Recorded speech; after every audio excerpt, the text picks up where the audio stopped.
ناظرین، حکیم محمد بوٹا اپنے YouTube channel Hakim Muhammad بوٹا سے آپ سے مخاطب ہے اور آپ کو سلام عرض کرتا ہے۔ کیا حال ہے جناب؟ ٹھیک ٹھاک ہیں؟ اللہ تعالیٰ آپ کا حامی و ناصر ہو۔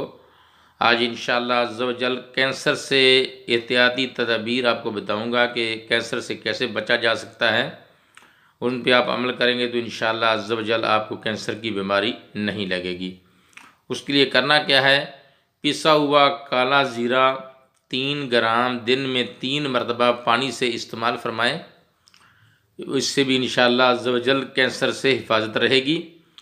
روزانہ چٹکی بھر ہلدی کھانے سے کبھی بھی آپ کو کینسر نہیں ہوگا انشاءاللہ عز و جل۔ اور تیسرا، اگر آپ گاہے بگاہے انار کھاتے رہیں گے، انار کے دانے، تو انشاءاللہ عز و جل پھر بھی آپ کو اللہ کی رحمت سے کینسر کی سے حفاظت رہے گی۔ اللہ تعالیٰ ہم سب کو کینسر کی موذی مرض سے بچائے۔ اور منہ کے کینسر کی کچھ وجوہات ہیں۔ جو لوگ پان گٹکا چھالیا یا اس طرح کی فضول چیزیں کھاتے رہتے ہیں ان کو منہ کا کینسر ہو جاتا ہے، ان سے بھی بچنا چاہیے۔ پان گٹکا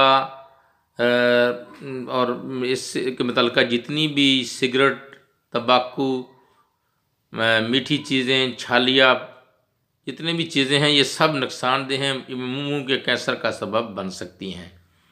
ویسے بھی دوستو اپنے منہ کو صاف ستھرا رکھنا چاہیے اور منہ کو ہمیشہ